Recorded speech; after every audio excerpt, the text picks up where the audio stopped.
भावना लपलेली माणसं हसत असली तरी काही माणसं आतून तुटलेली असतात. त्यांच्या चेहऱ्यावर शांतता असते पण मनात वादळ चालू असतं. ते सांगत नाहीत कारण समजणारा कोणी नसतो. फक्त अनुभवच त्यांचा खऱ्या अर्थानं साथी असतो. आयुष्यापेक्षा कोणतीही मोठी शाळा नाही, अडचणीपेक्षा कोणतीही मोठी परीक्षा नाही आणि वेळेपेक्षा कोणताही मोठा शिक्षक नाही.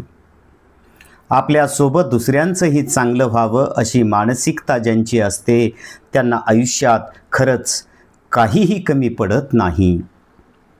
लागलेली भूक, नसलेले पैसे, तुटलेलं मन आणि मिळालेली वागणूक ते शिकवते जे कुठलीच डिग्री शिकवत नाही. प्रामाणिकपणा रक्तातच असावा लागतो. चांगुलपणाचं ढोंग जास्त दिवस चालत नाही. हरण्याची भीती कधी नव्हती आणि नसणार, पण कारण सुरुवातच शून्यातून केली आहे. आयुष्यात गमावलेली एखादी गोष्ट अशी असते की नंतर कमावलेल्या अनेक गोष्टी त्या एका गोष्टीची बरोबरी करू शकत नाहीत. सोच और पानी हमेशा साफ होना चाहिए. खराब पानी तबीयत बिगाड़ देता है. खराब पानी तबीयत बिगाड़ देता है.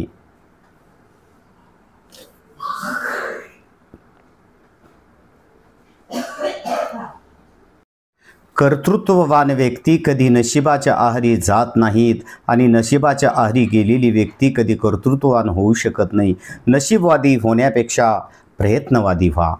कान भरणारे लोक कुणाशी भांडत नाहीत, ते फक्त आग लावून शांतपणे बाजूला होतात. स्वतःची चूक झाकण्याकरिता दुसऱ्यावर केलेले आरोप हे कधीच तुमचा मोठेपणा सिद्ध करत. त्यावरून तुमची नालायक वृत्ती आणि लायकी मात्र नक्कीच समजते. आयुष्यात जे मिळेल ते पचवायला शिका, कारण अन्न पचले नाही तर आजार वाढतात. पैसा पचला नाही तर दिखावा वाढतो. गोष्टी पचल्या नाही तर गॅसेस वाढतात. स्तुती पचली नाही तर अहंकार वाढतो. टीका पचली नाही तर वैर वाढतं. एखादं गुपित पचवलं नाही तर धोका वाढतो. आनंद पचला नाही तर पाप वाढतं. अडचणीशी खेळायचं वेड जर रक्तात असेल तर कसलीच झळ आयुष्याला चटका देऊ शकत नाही, हे मात्र सर्वांनी लक्षात ठेवावं. तुम्हारे पैरों में जूते भले न हो, लेकिन तुम्हारे हाथों में किताबें जरूर होनी चाहिए. आनंदी सकाळ. दुरुस्तीपेक्षा देखभाल नेहमीच स्वस्त असते, मग ते यंत्र असो किंवा मानवी संबंध. आहारात सत्व, वागण्यात तत्व आणि बोलण्यात ममत्व असेल तर जीवन सार्थक होऊ शकतं. देव कधीच कोणाचं वाईट करत नाही, पण कर्माची फळं दिल्याशिवाय राहत नाही. एखादी गोष्ट मनाला लागली की शांत राहणं पसंत करतो मी, कारण त्या परिस्थितीत जर मी बोललो तर अनेकांची शांतता भंग होऊ शकते.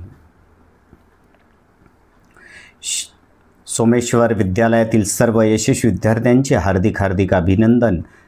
सहन करणारी माणसं दुःख कोणालाही सांगत नाहीत, त्यामुळं त्यांचं मन आणि शरीर आजारी नेहमीसारखं पडत असतं. दक्षता जनजागृती सप्ताह 2025 प्रशंसनीय उपक्रम. तहसीलदारांना अवैध खनिजासाठी परवानगीच नाही. धन्यवाद. अमोल